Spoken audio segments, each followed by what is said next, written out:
made up less than 20% of the enlisted force, the NCO portion grew during World War II to over 50%.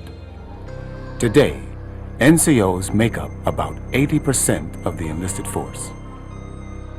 Also during World War II, the Army re-engineered the 8-man infantry squad to include 12 soldiers, and the sergeant replaced the corporal as its leader. Corporals by tradition had been combat leaders. They lost prestige when they no longer commanded squads.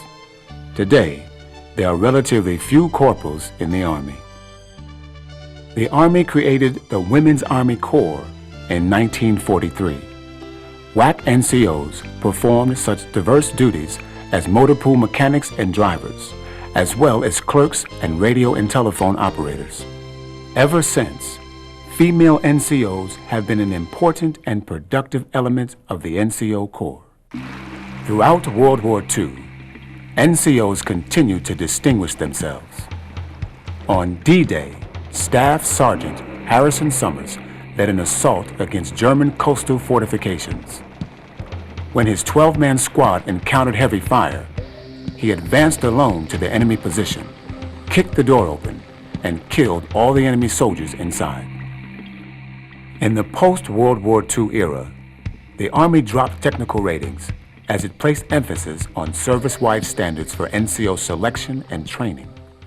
More than ever before, it encouraged young soldiers to become better educated in order to advance their careers. Emphasis on the NCO education resulted in the implementation of a career guidance plan and the founding of NCO academies right after World War II. Both became precursors of the present Army personnel and school systems. During the Korean conflict, the NCO emerged more prominently as a battle leader than he had in World War II due to the grueling terrain that forced many units to advance as squads. The role of the NCO as a small unit leader was crucial. It was during the Korean conflict that the Army began to racially integrate and fight on the battlefield side by side. In 1958, the Army added the E8 and E9 grades for NCOs. These additions completed the grade structure we still use today. The Vietnam War brought considerable change to the NCO Corps. In Vietnam, NCOs assumed much of the burden of combat leadership. To train the large numbers of new NCOs needed for combat, the Army created the Non-Commissioned Officer Candidate Course at Forts Benning, Knox, and Sill in 1967. It was the immediate precursor of today's NCOES. William O. Wooldridge was chosen to be the first Sergeant Major of the Army in 1966. His mission was to advise the Chief of Staff on all matters pertaining primarily to enlisted soldiers and their families. Wooldridge helped establish the position of Command Sergeant Major in 1968, a move which further enhanced the professionalism of NCOs. As the Vietnam War wound down, the Army moved to build on the changes toward a professional NCO Corps begun during the conflict. In 1971, it established the Non-Commissioned Officer Education System. Today, the U.S. Army Sergeants Major Academy, located at Biggs Army Airfield, Texas, writes all NCOES Common Core lessons. In the decade of the 70s, information technology began to make an impact on the NCO Corps. The Army developed the Enlisted Personnel Management System to take advantage of the new technology. More than ever before, the Army could place the right NCOs in units around the world and could see that they received education and training at the proper time. As America neared the dawn of the 21st century, the Army focused on the protection of national interests abroad. In 1991, Operation Desert Storm spotlighted the professional NCO in action. Over 300,000 Army troops forced Iraq to concede to a ceasefire after only 100 hours of ground combat.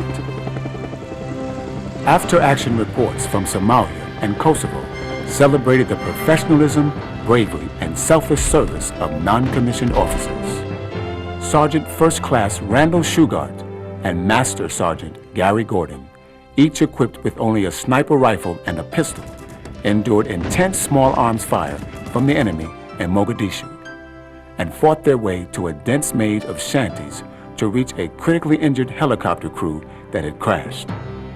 Their actions saved the pilot's life. Sergeant Christine Roberts, a flight medic in Kosovo, rode a jungle penetrator 200 feet down into a steep ravine to search for a soldier who had stepped on a landmine. Disregarding the potential danger from other mines, she successfully treated the soldier and loaded him onto a hoist so he could be transported to a hospital. The Army awarded her the Soldier's Medal, its highest peacetime award. Now in the early years of the 21st century, the war on terrorism continues to demand a rapid military response from soldiers trained to peak levels of readiness.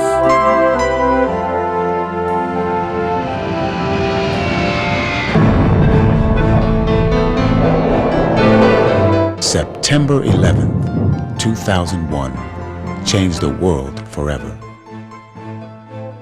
All of this was brought upon us in a single day, and night fell on a different world, a world where freedom itself is under attack. In the aftermath of terrorist attacks on America, our military active duty, reservists, National Guard, and Department of Defense civilians were called upon to demonstrate without a doubt what America was made of. When joint multinational forces entered Afghanistan in Operation Enduring Freedom, soldiers had to adapt and excel in warfighting circumstances on challenging terrain. Meanwhile, force protection at home stations depends on combined efforts of troops not deployed.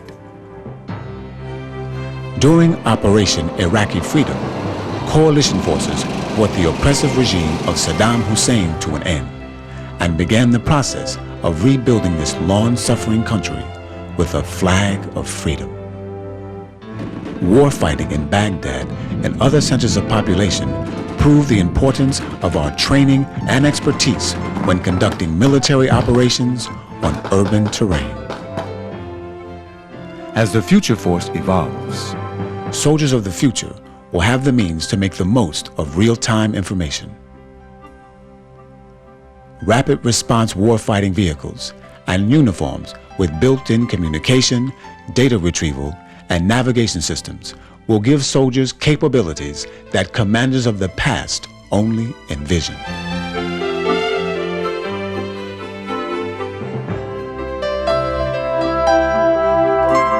After more than 2 centuries of evolution, effective training continues to be the cornerstone of operational success. The NCO Corps has proved to be up to speed in meeting rapid response challenges and is eager to fulfill a meaningful role in the Army's transformation to the future force. As the leader most responsible for individual and small unit training, the NCO is vital in building the foundation for the future.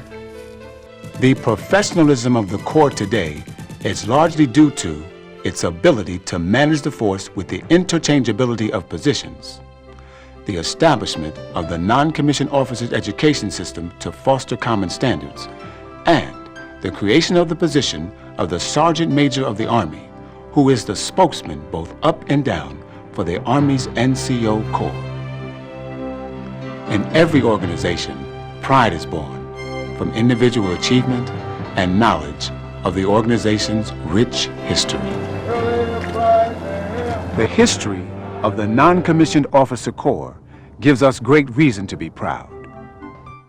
The objective force leaders of the year 2020 and beyond are listening and learning in PLDC courses today, ready to be tomorrow's small unit leaders, trainers, and guardians of standards. We salute the non-commissioned officers at all levels. Ladies and gentlemen, they are our hope, our pride, and our future as they begin to write the next chapter in the history of the NCO.